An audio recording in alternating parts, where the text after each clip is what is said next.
Caught a glimpse of a tail, flit before it vanished. Not a pony. I didn't hear any pony else anymore. I don't know where the thing went. It was too dark to tell now. How did I let it get this dark? How? Sitting still wasn't going to help me. Whatever these shadows were, cover of darkness sure didn't stop them.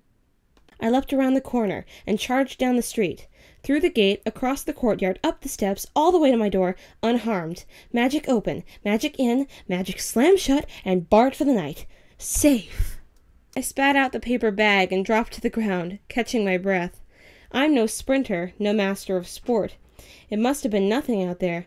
There was no way to outrun those shadows once they appeared. I took a few minutes to myself, then stood. Goodness, how completely unbecoming of me. What would Luna think if she saw me in such a state? I corrected my gait immediately. The foyer was dim, lit by a single lantern hanging by the door. I lifted the light towards me, carrying it as I circled the room, lighting candles with my horn. I wondered if Luna was napping, or just ignoring her chores. I told her, as it gets dark, light the lamps and the candles. Sometimes she complains that she wasn't as good at magic as me, but really, I think she's just being lazy. Luna and I were both technically baronesses, but no one really paid much attention to titles anymore. The only title that mattered was the Grand Rulers. But in any case, Luna and I had a decently sized home to ourselves. It was made out of that same stone one sees everywhere in Canterbury, but the insides of the walls were thankfully coated in smooth white plaster. The floors made of varnished wood. Decorations were Spartan, of course. No symbol beside the shadow stallions were allowed. I felt it better to be without decorations at all. I had seen enough of the alicorn and posed on a black star to last me a lifetime. I had taken down all the banners in our home when our parents left, and discreetly disposed of them with my magic. When and if they returned, I'm sure they would barely be able to see the burn marks. Technically the home had 2 floors, but there was almost no point in going upstairs anymore. Luna used her old room as a playpen, but with just the 2 of us and no servants, all the empty rooms on the 2nd floor began to take on a dark basement kind of feel.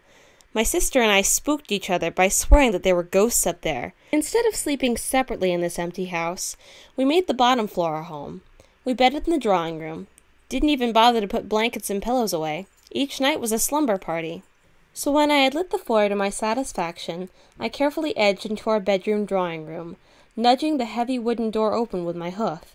I magically dimmed the lamp and nudged my nose in the door crack.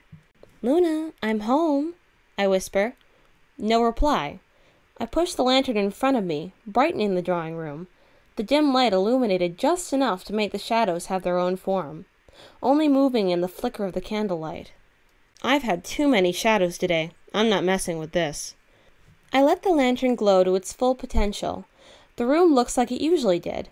Furniture shoved to the back, blankets and pillows took up most of the space, forming irregular flat lumps. Not here. "Luna, where on earth have you gone to?" I huff. I heard laughter, muffled, but not in this room.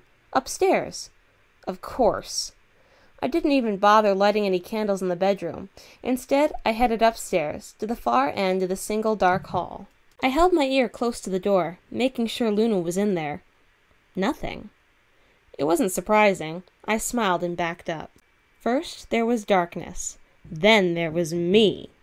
I shoved open the door and blasted the lamplight into the empty ghost room, shouting, "Give me back my sister, dark evil upstairs ghosts!"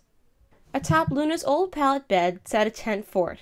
Her toys and dolls were scattered around the room, unattended. There was no Luna. Horse feathers. I guess she's not here. No point in hanging around a creepy ghost-filled room. I crept closer and closer to the tent, swinging the lantern in front of me. "I guess I'll just be leaving now." A scratching sound came from behind me, and I knew what to do. Aha! I spun around and set a surge of light behind me, expecting to reveal my sister trying to sneak up on me. What I revealed was something monstrous. It looked like a lizard with a pony's face, the same size as Luna, hugging the far wall, frozen mid-stride as light washed over it. I shrieked. It recoiled.